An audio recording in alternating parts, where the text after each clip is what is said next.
$1 or some other nominal amount.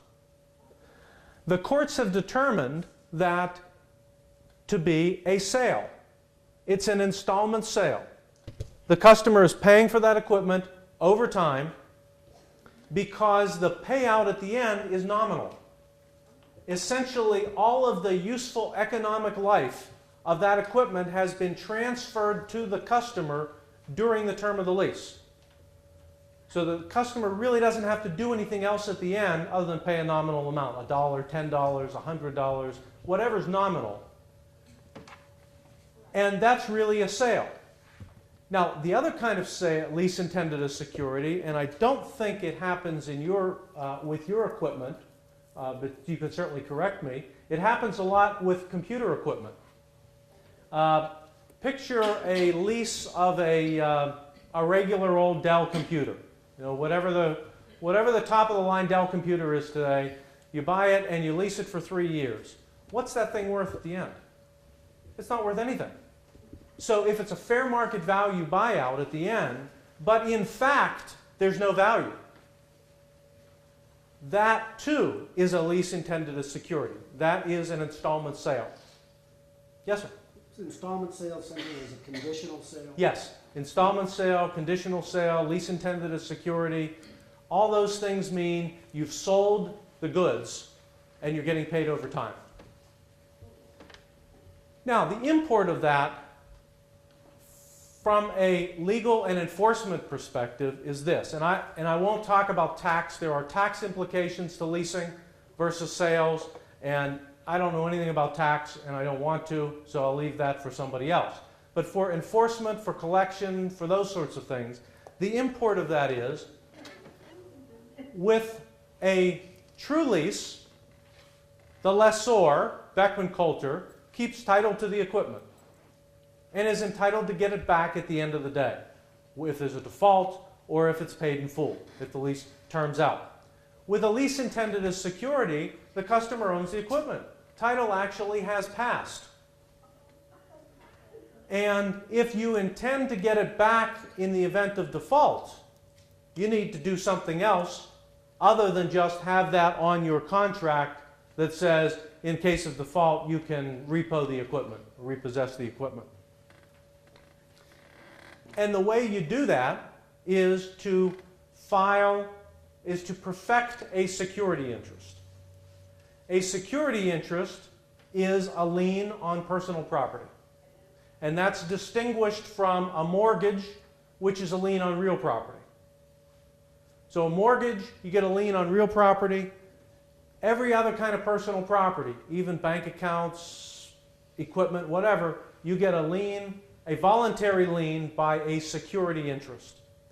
In the old days, it used to be called a chattel mortgage, a mortgage on personal property, but with the advent of the Uniform Commercial Code, the UCC, starting in 1954, it became termed a security interest.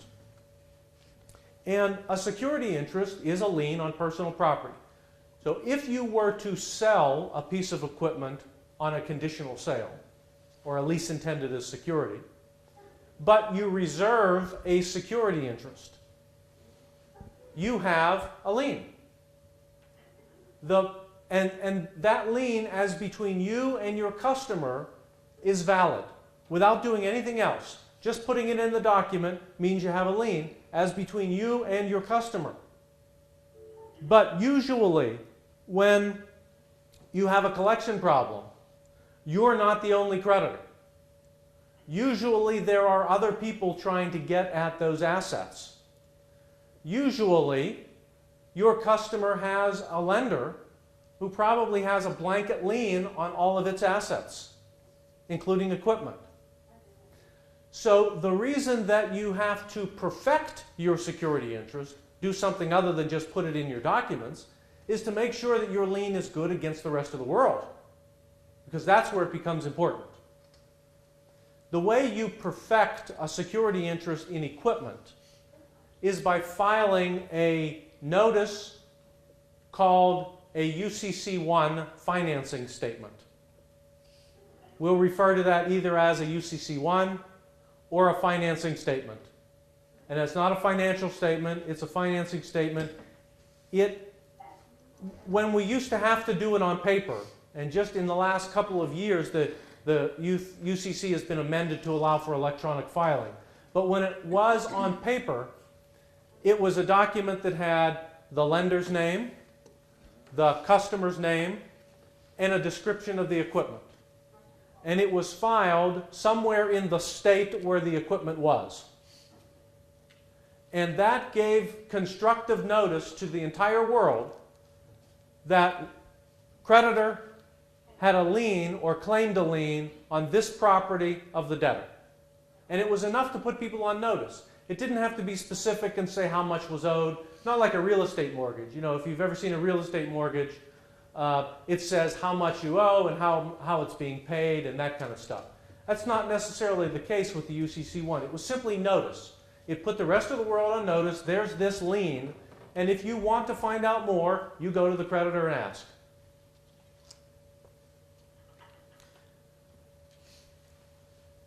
The order of filing of those things is important because, with rare exception, it's first in time, first in right when it comes to filing. The exception for that is when you are providing the purchase price, when you are providing the purchase credit, the purchase money for those goods. Let me explain that a little bit better. There's a concept in the UCC, and I don't think I said this, but Article 9 of the UCC is the article that governs security interests. There's a concept in Article 9 known as Purchase Money Security Interest, PMSI. The drafters of that code decided that somebody who provides the money to buy the thing has to get some benefit for doing that and have an ability to get a lien on it, even if somebody slips in their filing between the day it's bought and the day the financing statement's filed. And there's a relation back period. There's a 10-day period where if you provide the purchase money for this good and you file any time within the next 10 days, your lien relates back to the day of the closing, the day you sold it. Same thing with real estate mortgages in most states. I'm not sure about California, but I'm sure there's something similar because there's always a lag between the time the closing happens and when the documents are filed. But with the exception of a purchase money security interest, it's first in time, first in right when it comes to filing. So, if a customer bought if a customer bought a machine, not necessarily from Beckman Coulter, but let's just say somebody went out and bought a big piece of equipment and it's worth $100,000. They borrowed the money from somebody else to do it, and the lender on that was late in filing their financing statement, their UCC1, and they didn't file for 20 or 30 days. And somebody else in the meantime, the customer went to a bank and said, I want to borrow $1 million, I have all this equipment, lend me the $1 million, I'll give you a lien on the equipment, and they file promptly, they will be first on that piece of equipment. So it's really just a question of first in time.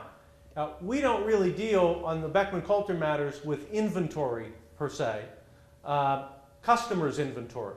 Your customers don't generally buy product from you for resale. So we don't have to worry about inventory. There's another whole set of rules dealing with getting a security interest in inventory because it floats, because it's fungible. And although you don't deal specifically with that, I think to give you the full picture of how Article 9 interplays and how bankruptcy relates to Article 9, I'll just have to explain that to you very quickly. Since inventory is a category of goods, if someone has a lien on inventory, the stuff that's within that net can change every day, and usually does. If a bank has a lien on the inventory of an appliance store, they'll have 50 televisions one day and 49 the next day, and maybe 52 and maybe 100, depending on when they get their inventory. And the lender should be able, if the lender's diligent, the lender should be able to walk into that store at any time and count the boxes and say, okay, they're supposed to have 52, and they have 52, so I'm covered. The problem would come in if that debtor could grant a lien on that inventory to someone else without the bank knowing it. Because when the bank officer comes in and says, okay, I'm going to count inventory, I'm supposed to have 52 televisions here, and counts and sees 55 and says, okay, I'm covered, they don't have any idea that 40 of those were from somebody else.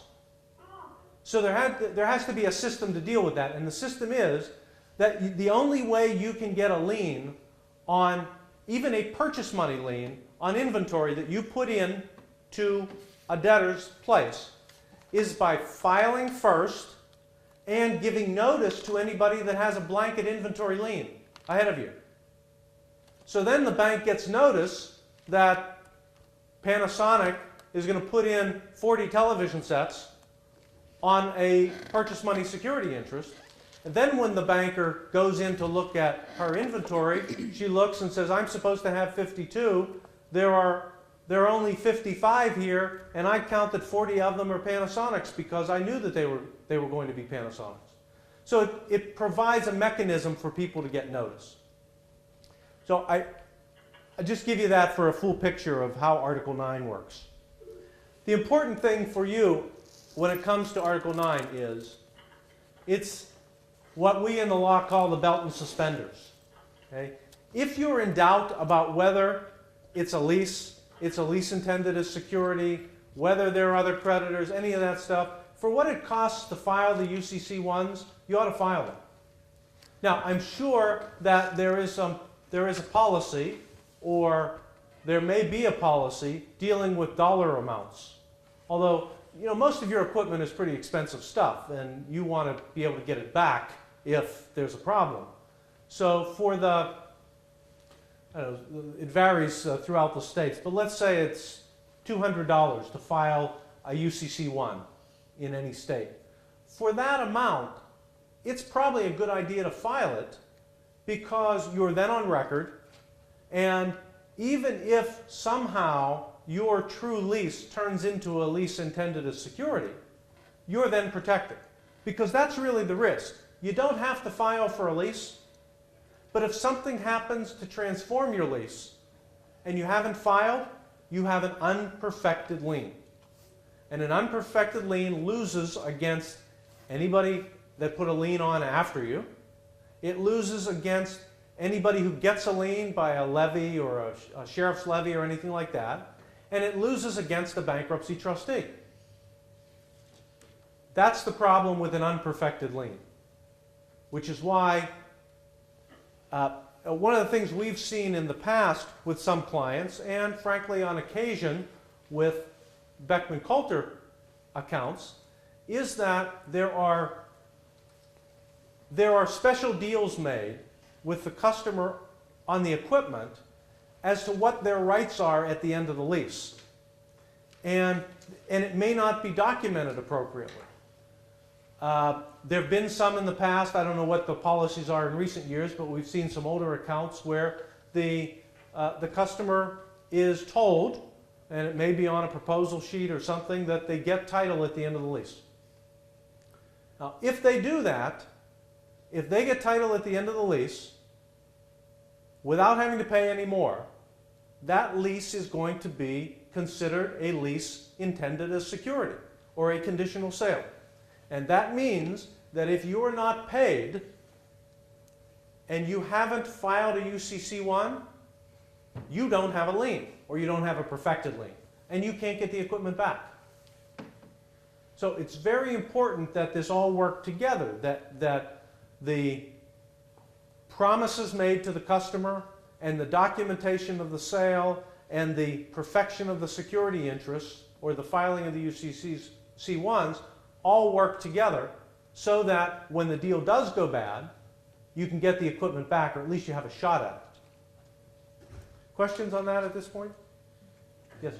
We used to file UCC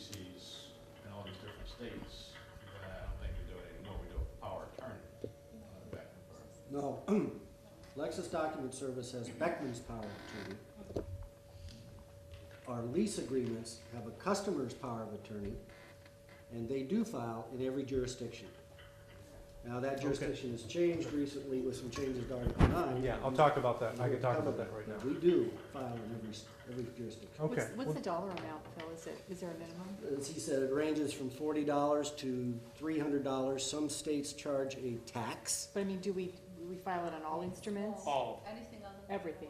All lease instruments, or Well, we're not based on value. Even the smallest value, we would still file the UCC. If it's a lease, it gets filed. Okay. So it's not a sales function though? if at it's a all? straight sale, no. We'd be glad to transfer. We used to, I remember we had forms in every state. Mhm. All right, so for those on the phone, the discussion here, if you didn't hear, is that we file UCC ones on every lease.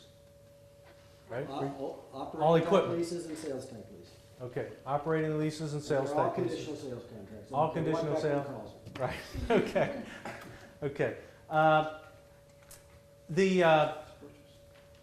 The requirements of where things are filed, where UCC ones are filed, have changed recently. There was a major revision that went into effect on July 1 of 2001 in, I think it was 47 of the 50 states, and the other 3 staggered along afterwards.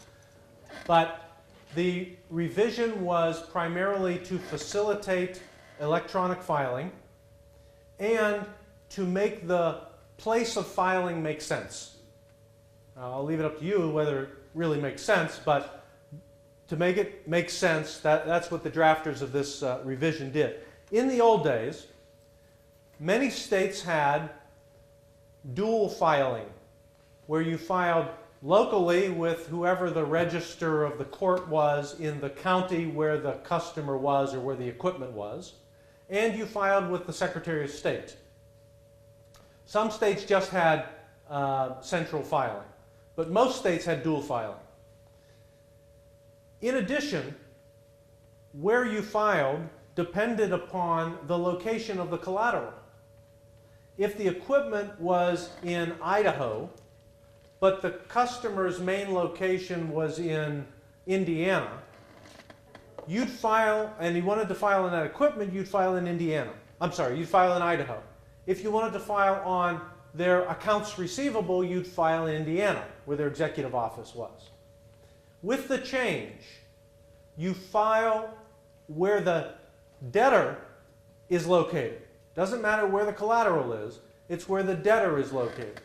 Now, where's a debtor located? A debtor, if it is a registered entity, corporation, limited partnership, etc., a debtor that is a registered entity is located in the state where it was created. So, a Delaware corporation with its only place of business in Los Angeles, California, you file the UCC ones in Delaware, not in California. Now, for the time being, that causes, when you're trying to search to see whether your customer is the subject of a UCC one already, it causes some confusion because you have to search both places. Because the change in the law said that any security interest that was perfected under the old law continues until the natural lapse, which in most states was 5 years, but until the natural lapse or until 5 years after the enactment, which would be June 30, 2006 in most states. So for that period from July 2001 to July 2006, you'd really, in that example I used, you ought to search in both places, Delaware and California, if you're searching that company that's a Delaware corporation headquartered in Los Angeles. Do you have a question? Yes. Okay. So the bottom line there is, when you're filing these UCCs, and I understand Lexus Document Services does it for you, when you're filing the UCCs, you file in the state where the debtor's located. Most of your customers are registered entities, and you'd file in the state where they're created. The other change, and you've talked about powers of attorney, The other change with the 2001 Act is that the debtor's signature is no longer necessary on the UCC-1s. It used to be that at a closing on a sale or a lease or a conditional sale or whatever, you had to get the customer's signature not only on the contract, but on a security agreement, which is the grant of the security interest, and on the UCC-1. And if something happened later that the UCC-1 you had was destroyed or you filed it in the wrong place and you needed another one, one of the reasons you have the customer's power of attorney in your documents is so that you could sign a new UCC-1. And in fact, the process may be that people still sign them. No, strike that. You can't sign them because the new forms don't have a place for any signatures.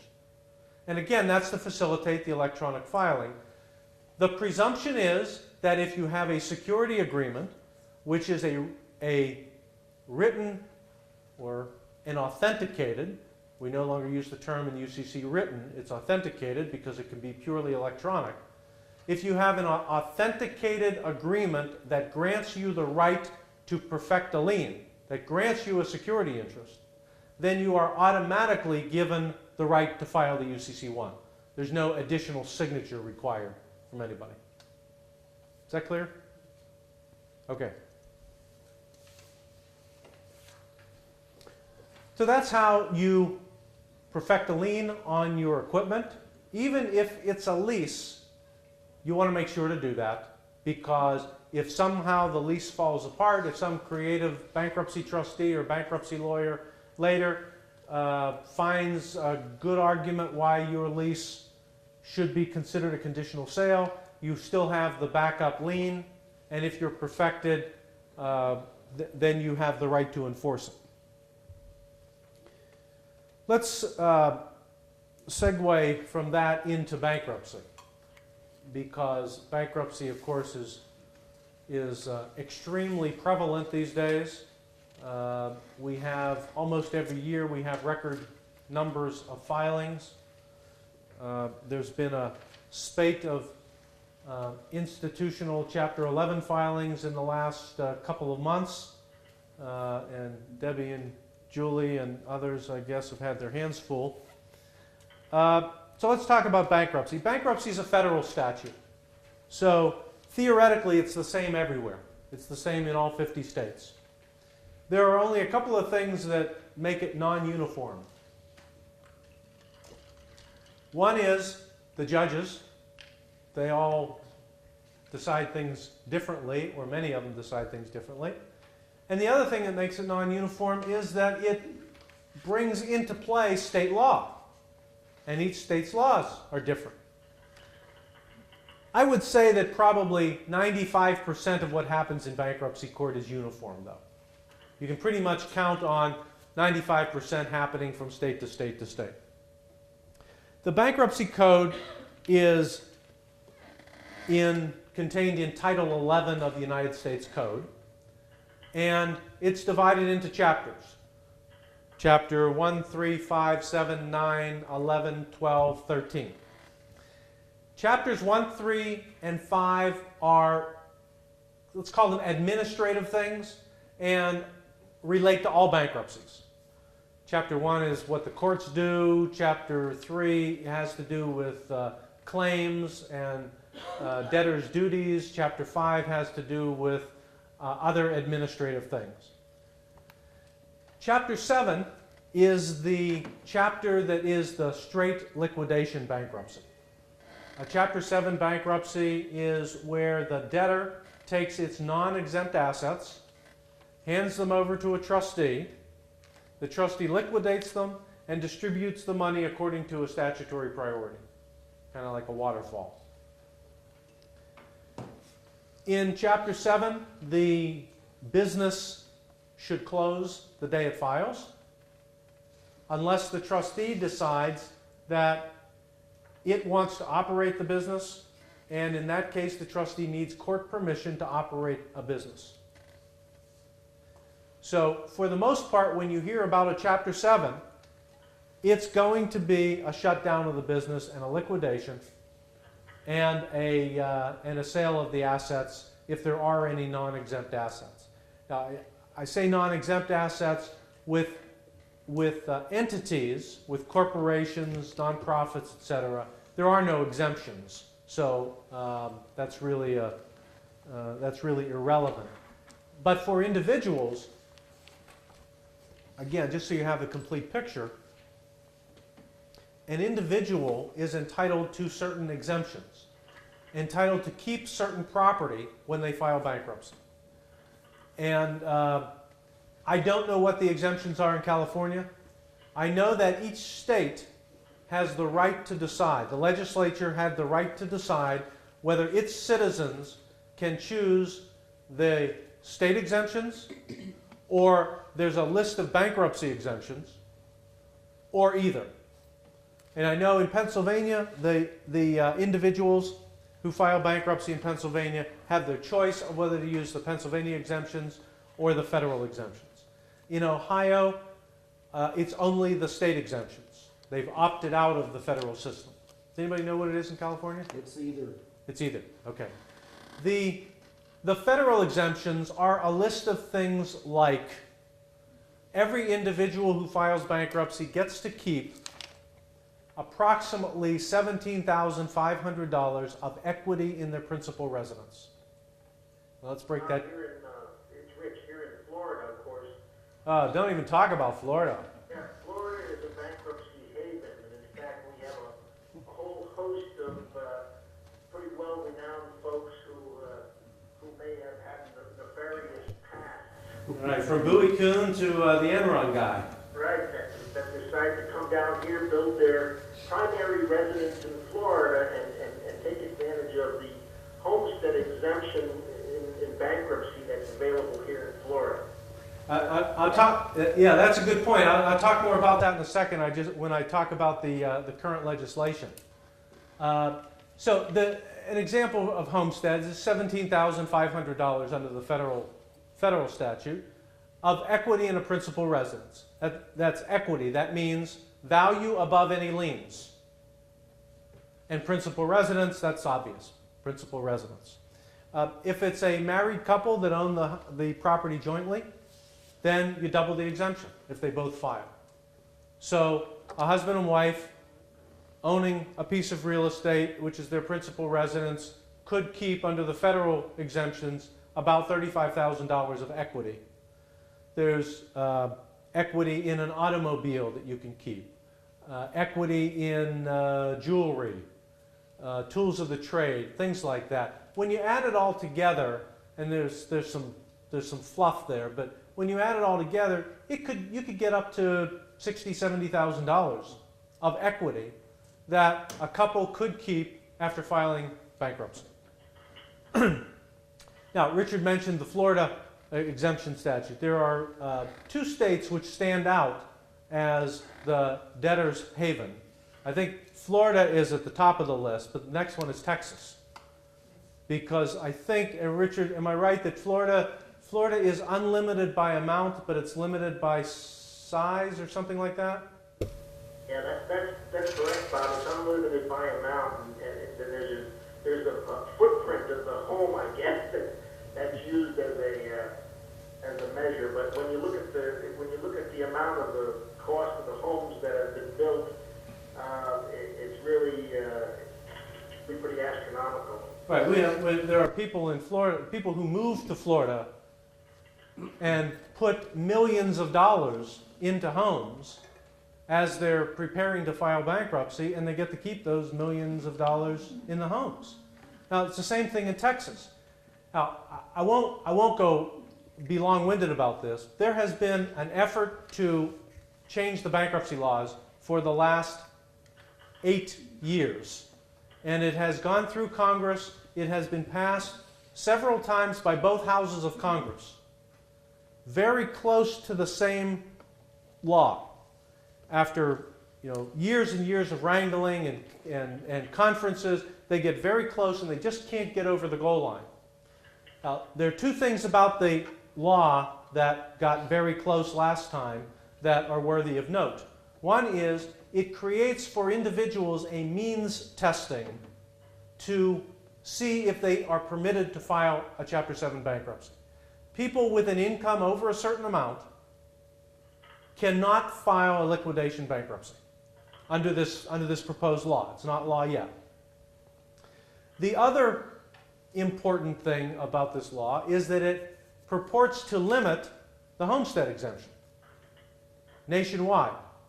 And one of the reasons this couldn't get over the goal line the past few years was that there was a dispute between the House and the Senate as to whether to limit and how. And the Senate version did not limit homestead. And when it went to conference, there was a clear message from the White House that Bush would not sign a bill that limited the homestead. And to those of us who keep our eye on that, there's some obvious connection there. I mean, we have Florida and Texas. Right, what do Florida and Texas have in common? Bush, right? So they came up with a compromise, and if the law passes, this compromise will be in there, and that is, I don't know it exactly, but I think it limits the homestead to something like $250,000, unless they have owned the property for more than 40 months, and so long as they're not charged with a fraud crime or something like that. The theory is, and I may not have it exactly right, but the theory is, if you've owned this for more than 3 years or so, then there's a presumption that you didn't buy it or build it or invest in it in anticipation of bankruptcy. And you ought to keep it. But you can't move to Florida, put $10 million in a house, and then 6 months later file bankruptcy and expect to keep the house. Now, whether this ever passes or not is still anybody's guess. It's been an amazing process. It failed last time because there was a provision that accepted from the discharge, said you cannot discharge debts which are incurred as a result of abortion clinic violence. And when that got in there, it screwed everything up, because you had Republicans who were against that, you had Republicans who were for it, people started changing sides. It just blew it to kingdom come, and they couldn't get it done by the time Congress ended. And now with the Republicans in control of Congress, the rumor is that it's going to come back and it's going to be meaner than ever. Who knows? So they've been trying to change it for years. They've been trying to change it particularly to keep people with high incomes from filing Chapter 7 liquidations, and to keep people from keeping these homestead exemptions when